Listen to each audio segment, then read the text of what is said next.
നമസ്കാരം.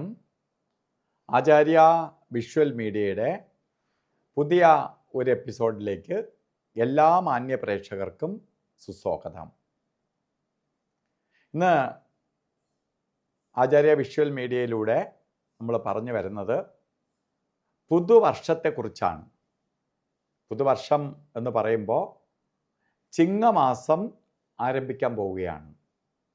മലയാളികളുടെ പുതുവർഷം എന്ന് പറയുന്നത് ചിങ്ങമാസം 1-ാം തീയതി തൊട്ട് കർക്കിടകം 31 വരെ തന്നെയാണ്.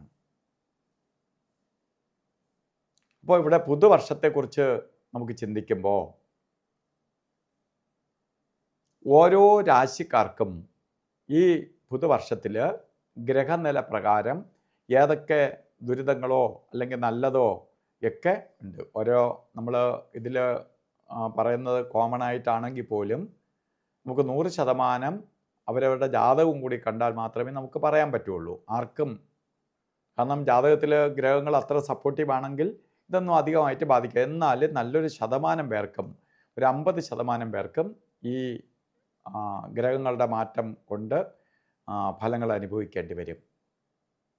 അപ്പോൾ ഓരോ രാശിക്കാർക്ക് എങ്ങനെയാണ്, ഇന്ന് നമുക്ക് കന്നി രാശിക്കാരുടെ ഫലത്തെക്കുറിച്ച് ചിന്തിക്കാം. കന്നി രാശിയിൽപ്പെടുന്ന നക്ഷത്രങ്ങൾ ഉത്തര നക്ഷത്രത്തിൻ്റെ കാൽഭാഗം ചിങ്ങത്തിലേക്ക് പോയി, മുക്കാൽ ഭാഗം അത്തം പൂർണ്ണമായിട്ടും ചിത്തിരയുടെ പകുതി ഭാഗവും അടങ്ങുന്നതാണ് കന്നിരാശി.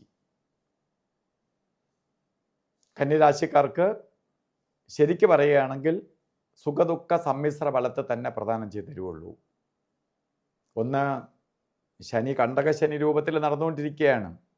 അതും 7-ാം ഭാവത്തിൽ ശനി സഞ്ചരിക്കുകയാണ്. 10-ൽ വ്യാഴം നിൽക്കുന്നു. അപ്പോൾ രണ്ട് ഗ്രഹങ്ങളും, സുപ്രധാനമായ ഗ്രഹങ്ങളും, വ്യാഴമാണ് ധനകാരകനായ വ്യാഴം, കർമ്മകാരകത്വം വഹിച്ച ഗ്രഹമായ വ്യാഴം 10-ൽ നിൽക്കുകയാണ്. അതുപോലെ ശനി കണ്ടകശനി രൂപത്തിൽ 7-ൽ നിൽക്കുകയാണ്. ഇത് കുടുംബത്തിനകത്ത് ചെറിയ ചെറിയ പ്രശ്നങ്ങളെ കൊടുക്കും. പ്രധാനമായിട്ട് ദാമ്പത്യ ജീവിതത്തിൽ ചെറിയ അതൃപ്തി ഉണ്ടാവും. ദാമ്പത്യമായിട്ട് സൂക്ഷിക്കണം. പലതരത്തിലുള്ള അസ്വസ്ഥതകൾ വന്നു ചേരും. ഇപ്പോൾ ദാമ്പത്യ ജീവിതത്തിൽ പലതരത്തിലുള്ള ബുദ്ധിമുട്ടുകൾക്ക് ഇടവരുത്തും. അത് പ്രധാനമായിട്ട് സൂക്ഷിക്കണം. ചെറിയ ചെറിയ പ്രശ്നങ്ങൾ വന്നാൽ തന്നെ അത് സോൾവ് ചെയ്ത് കൊണ്ടുപോയിക്കൊള്ളുക. വളരാനായിട്ട് അനുവദിക്കരുത്. മറ്റൊന്ന്, കർമ്മ മേഖലയിൽ 10-ൽ വ്യാഴം നിൽക്കുകയാണ്. വ്യാഴ ഭഗവാനെ ഒന്ന് പുഷ്ടിപ്പെടുത്തിയെടുക്കണം. അപ്പോൾ നമ്മൾ കർമ്മം പുഷ്ടിപ്പെടും. കാര്യങ്ങളൊക്കെ വ്യാഴം 10 നിൽക്കുന്നതിൻ്റെ പേരിൽ പോകുമെങ്കിലും ഇതുപോലെ സമാധാനക്കുറവ് വരും, ശാരീരിക ബുദ്ധിമുട്ട് വരും. 7-ൽ നിന്നുകൊണ്ട് പൂർണ്ണമായിട്ട് ദൃഷ്ടി ചെയ്യുകയാണ് ശനി. അപ്പോൾ ശനിയുടെ ദൃഷ്ടി ഈ രാശിക്കാർക്ക് പതിയാണ്. അതുകൊണ്ടാണ് സുഖദുഃഖ സമ്മിശ്ര ഫലത്തെ കൊടുക്കുമെന്ന് പറയാൻ കാരണം. ശാരീരിക പ്രശ്നങ്ങൾ, മാനസിക അസ്വസ്ഥതകൾ, ദാമ്പത്യ ജീവിതത്തിൽ അല്ലെങ്കിൽ ഫാമിലിയിൽ അത്ര കണ്ട് സന്തോഷിക്കാൻ പറ്റാത്ത അവസ്ഥ ഒക്കെ വരും. അപ്പോൾ ഇതിനെ, ശനിയെ നമുക്ക് പ്രീതിപ്പെടുത്തണം. ശാസ്താവിന് നീരാഞ്ജനം കത്തിച്ചുകൊണ്ട് മുന്നോട്ട് പോകണം. വ്യാഴം നമുക്ക് സപ്പോർട്ടീവായിട്ട് നിൽക്കുകയാണ്. അപ്പോൾ വിഷ്ണു ക്ഷേത്രത്തിലും ഇടയ്ക്കിടയ്ക്ക് പ്രാർത്ഥിക്കണം.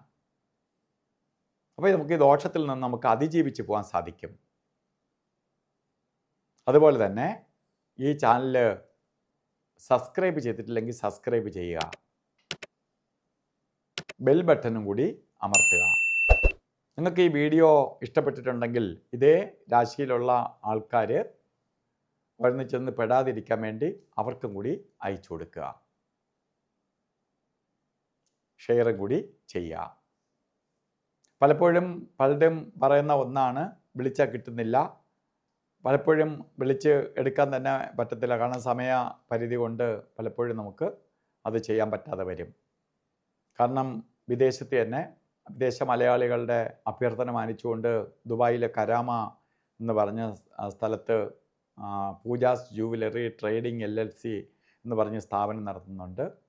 അപ്പോൾ അവിടെ എല്ലാ മാസവും ഒരു നിശ്ചിത ദിവസം കൺസൾട്ട് ചെയ്യണം. അതുപോലെ ലൈവ് പ്രോഗ്രാം, നിങ്ങൾക്ക് വിളിച്ച് കിട്ടാത്തവർക്ക് വിഷമം വേണ്ട, ലൈവിലൂടെ വിളിച്ച് അപ്പോൾ തന്നെ ഫലം പറഞ്ഞു കൊടുക്കുന്ന രീതിയാണ് നമ്മൾ യൂട്യൂബ് ലൈവിലൂടെ പ്രോഗ്രാം ചെയ്യുന്നുണ്ട്.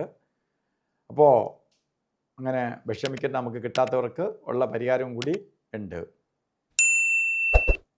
അപ്പോൾ മറ്റുള്ളവർക്ക് കൂടി ഷെയർ ചെയ്ത് കൊടുക്കുക. എല്ലാവർക്കും നല്ലത് വരട്ടെ എന്ന് പ്രാർത്ഥിച്ചുകൊണ്ട് നിർത്തുന്നു. നന്ദി, നമസ്കാരം.